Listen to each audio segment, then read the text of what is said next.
السلام علیکم ناظرین، یہ میرا اسلامک چینل ہے اور آپ دیکھ رہے ہیں چینل مائی راست وے۔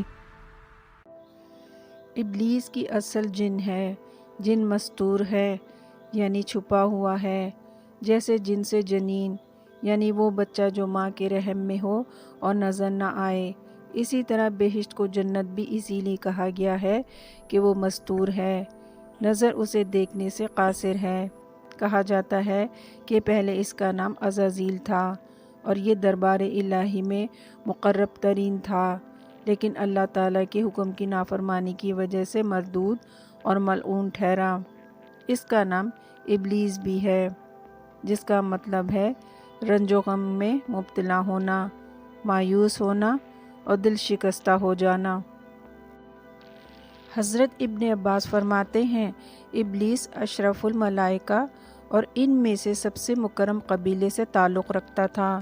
وہ جنوں کا خازن تھا، اس کی بادشاہت آسمان دنیا اور زمین پر قائم تھی۔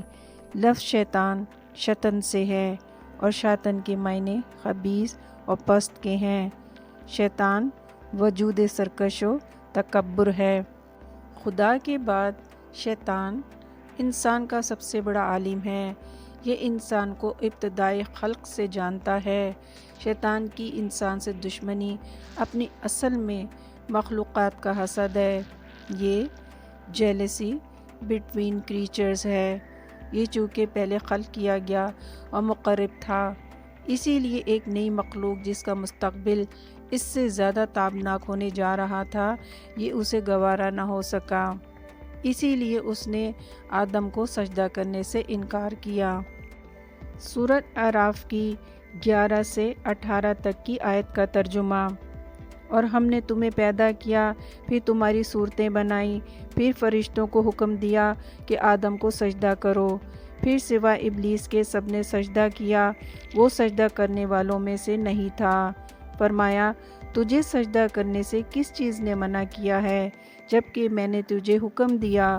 کہا، میں اس سے بہتر ہوں کہ تو نے مجھے آگ سے بنایا اور اسے مٹی سے بنایا۔ کہا، تو یہاں سے اتر جا، تجھے یہ لائق نہیں کہ یہاں تکبر کرے، پس نکل جا، بے شک تو ذلیلوں میں سے ہے۔ کہا، مجھے اس دن تک مہلت دے جس دن لوگ قبروں سے اٹھائے جائیں گے۔ فرمایا، تجھے مہلت دی گئی ہے۔ کہا، جیسا تو نے مجھے گمراہ کیا ہے، میں بھی ضرور ان کی طاق میں تیری سیدھی راہ پر بیٹھوں گا، پھر ان کے پاس، ان کے آگے، ان کے پیچھے، ان کے دائیں اور ان کے بائیں سے آؤں گا، اور تو اکثر کو ان میں سے شکر گزار نہیں پائے گا۔ فرمایا، یہاں سے ذلیل و خوار ہو کے نکل جا، جو شخص ان میں سے تیرا کہا مانے گا میں تم سب کو جہنم میں بھر دوں گا۔ ابلیس نے آدم سے اس لیے حسد کیا کہ اللہ تعالیٰ نے اسے شرافت و فضیلت کیوں عطا کی جبکہ میں آگ سے پیدا ہوا ہوں اور آدم کو مٹی سے بنایا گیا ہے۔ اسی حسد و تکبر میں اس نے یہ سجدہ کرنے سے انکار کیا۔ اس میں گھمنڈ آ گیا تھا کہ وہ تمام اہل آسمان سے زیادہ معتبر ہے۔ اس کا یہ گھمنڈ بڑھتا ہی جا رہا تھا، جس کا درست اندازہ صرف اللہ کو تھا۔ بس اس کا انکشاف مشیت الہی سے آدم کو سجدہ کرنے کے حکم کے دوران ہوا اور اس کا گھمنڈ عریاں ہو گیا۔ بربنائے تکبر صاف انکار کر کے اپنی اصلیت سب کے سامنے ظاہر کر بیٹھا۔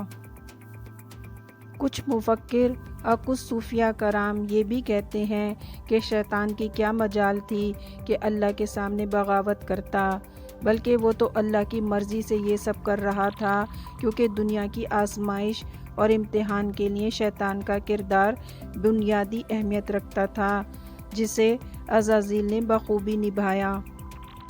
بے شک اللہ جانتا تھا کہ ابلیس کے دل میں غرور سما چکا ہے۔ اللہ آدم کو بنا رہا تھا۔ اللہ جانتا تھا کہ آدم کو سجدہ کرنے کی آزمائش کے دوران ابلیس کا تکبر تمام فرشتوں اور آدم پر آشکار ہو جائے گا۔ اللہ نے اپنے بے پناہ علم سے عزازیل کو ابلیس بنایا اور عزازیل کو اس کے تکبر نے ابلیس بنا ڈالا۔ اللہ کسی کے ساتھ بے انصافی نہیں کرتا۔ یہ وہ لمحہ تھا جب ابلیس کو احساس ہوا کہ اس کا وہ تکبر جسے وہ اپنے آپ میں چھپائے پھر رہا تھا، اللہ نے سب کے سامنے آشکار کر دیا ہے۔ اس پر انکشاف ہوا کہ آدم کو سجدہ صرف ایک امتحان ٹیسٹ تھا۔ اس امتحان کا مقصد صرف کھوٹے کو کھرے سے الگ کرنا تھا۔ اسی لیے اس نے اپنا جرم پکڑے جانے پر شدید رنج و غم اور مایوسی میں بے پناہ حیرت سے کہا، جیسے تو نے مجھے گمراہ کیا۔ ان الفاظ میں ابلیس کی خبیث فطرت پوری طرح کھل چکی ہے۔ بجائے یہ کہ اپنی غلطی پر ندامت اور توبہ کرتا، بلکہ الٹا ڈھیٹ بن کر اللہ سے کہہ رہا ہے کہ جیسے تو نے مجھے گمراہ کر دیا، یہ کیوں نہیں کہتا کہ جیسے تو نے میری خبیث فطرت ایک امتحان کے باعث مجھ سے باہر نکال کر سب پر عیاں کر دی۔ سرکشی کی انتہا ہے کہ مالک کون و مکان کو چیلنج دے رہا ہے۔ ابلیس ازل سے ابلیس ہے۔ اللہ کو ایسی کوئی حاجت نہیں کہ گمراہ کرنے والوں کو اپنے منصوبوں میں شریک کرنے پر مجبور ہو جائے۔ ہرگز اللہ کو اس کائنات کی کوئی شے عاجز نہیں کر سکتی۔ آدم کو سجدہ کروانے کا ایک بڑا مقصد شیطان کی اصلیت کو منظر عام پر لانا بھی تھا۔ آدم کو سجدہ کروانے کا مقصد فرشتوں میں عزازیل کو اس کے تکبر اور سرکشی کی بنیاد پر چھانٹ کر الگ کرنا تھا۔ یہ اللہ کے بے پناہ اور لامحدود علم کی انتہائی عظیم و شان درخشاں مثال ہے۔ آدم کو سجدہ کرنے سے پہلے وہ وقت گزرا تھا جب آدم نے فرشتوں کو چیزوں کے نام بتائے، اور اس واقعے سے پہلے ایک وہ دور بھی تھا جب فرشتوں نے اللہ سے انسان کے زمین میں نائب بنائے جانے پر خدشات کا اظہار کیا تھا۔ لگتا تو ایسے ہی ہے کہ فرشتوں کے ان خدشات کے پیچھے عزازیل کے عزائم کار فرما تھے۔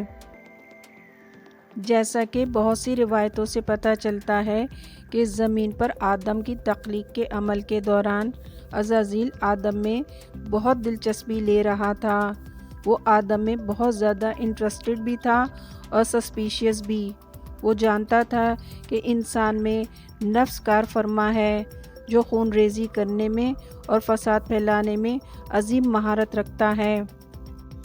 جب اللہ تعالیٰ نے یہ اعلان فرمایا کہ جو آدم میں نے زمین پر تخلیق کیا ہے اسے میں اپنا نائب بنانے والا ہوں، اس وقت فرشتوں میں جن میں ظاہر ہے کہ عزازیل بھی شامل تھا، یہ استدلال پیش کیا کہ یہ تو فساد کرے گا۔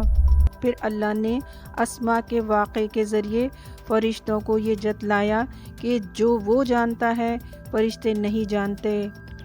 سورۃ بقرہ کی آیت 33 میں اللہ تعالیٰ فرماتے ہیں، جو تم ظاہر کرتے ہو اور جو چھپاتے ہو میں اسے بھی جانتا ہوں۔